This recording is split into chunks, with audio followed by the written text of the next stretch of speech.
UDF പ്രവർത്തകനെ വീട്ടിൽ കയറി ആക്രമിച്ച കമ്മ്യൂണിസ്റ്റ് ഗുണ്ടാവിളയാട്ടത്തിനെതിരെ UDF തിരുമാറാടി മണ്ഡലം കമ്മിറ്റിയുടെ ആഭിമുഖ്യത്തിൽ പ്രതിഷേധ യോഗം സംഘടിപ്പിച്ചു.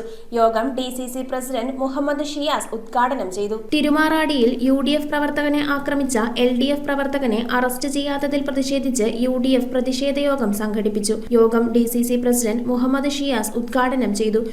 തെരഞ്ഞെടുപ്പ് റിസൾട്ട് വന്ന ദിവസം തിരുമാറാടി ഗ്രാമപഞ്ചായത്തിലെ 10ാം വാർഡിൽപ്പെട്ട ചെറുമല പുത്തമ്പുരയിൽ PV മത്തായി എന്ന് പറയുന്ന UDFന്റെ പ്രവർത്തകൻ്റെ വീട് കയറി ആക്രമിക്കുകയും അദ്ദേഹത്തിൻ്റെ 3 വയസ്സായ പേരക്കുട്ടിയും 7 വയസ്സുള്ള 13 വയസ്സുള്ള മറ്റൊരു പേരക്കുട്ടിയെയും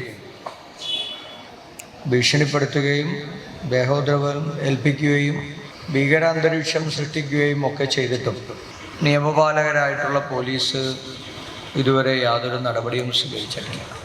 ഇങ്ങനെ ഒരു അക്രമം നടത്താൻ പ്രേരിപ്പിച്ച സംഭവം കഴിഞ്ഞ 10 വർഷക്കാലമായി തിരുമാറാടി ഭരിക്കുന്ന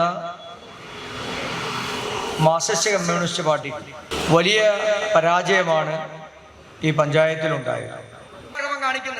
ഏത് തെമ്മാടിയാണെങ്കിലും അവരുടെ മുമ്പിലല്ല ഇതൊന്നും കാണിക്കേണ്ടത്. അത് ആണുങ്ങൾക്ക് ചേർന്ന പണിയല്ല, ആണും പെണ്ണും കെട്ടവന് ചേർന്ന പണിയാണ്.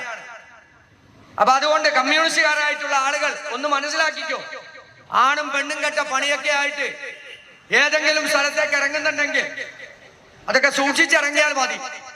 അതൊന്നും എറണാകുളത്തോ തിരുമാറാടിയിലോ പിറവത്തോ ഒന്നും വേണ്ട, അതൊക്കെ കയ്യിൽ വെച്ചാൽ മതി. ആ അഭ്യാസമൊക്കെ UDF ചെയർമാൻ സിബി ജോസഫ് അധ്യക്ഷത വഹിച്ചു. പരിപാടിയിൽ MLA Anoop Jacob, PC Jose, Wilson K John, Asha Sanil, Sinu Kakkoor, KR Jayakumar, Johnson Varghese, Saju Madakkalil, KG Radhakrishnan, Saju Kuttichira, Nevin George, Anitha Jacob, Saibu Madakkalil എന്നിവർ പ്രസംഗിച്ചു.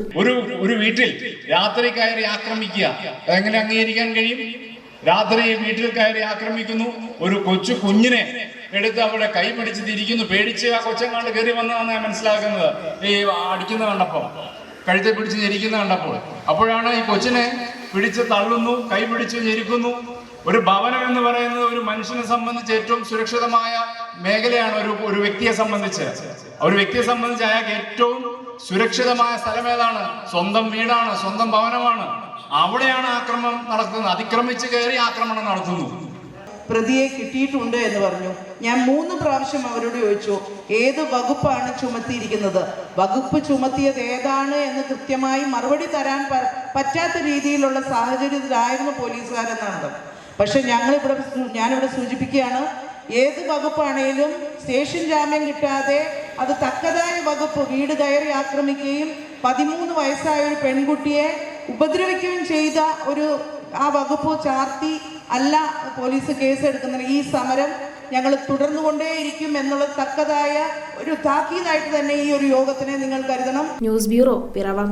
Kopparambil ayurvedic hospital and research centre. ഉഴിച്ചിൽ, lumbar spondylitis, cervical spondylitis, disc bulging കൊണ്ടുണ്ടാവുന്ന ബുദ്ധിമുട്ടുകൾ എന്നിവ ചികിത്സിക്കാൻ വിദഗ്ധരായ ഡോക്ടർമാർ. Kopparambil ayurvedic hospital and research centre.